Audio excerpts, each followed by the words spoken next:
make some fun watermelon lemonade. So to 10 ounces of cold water, we're gonna add the juice of 1 lemon and 2 tablespoons of sugar. And then we're gonna blend that together to dissolve the sugar. I'm using speed 1.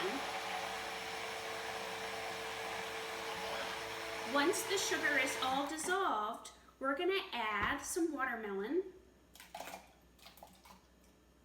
And I'm just going to pulse to puree that.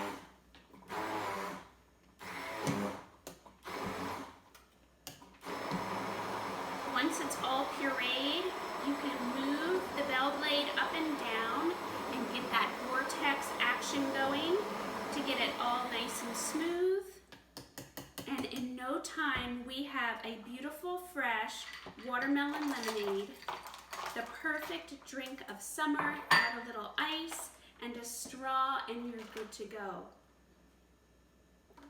Oh my gosh, so fresh and delicious. It tastes just like summer.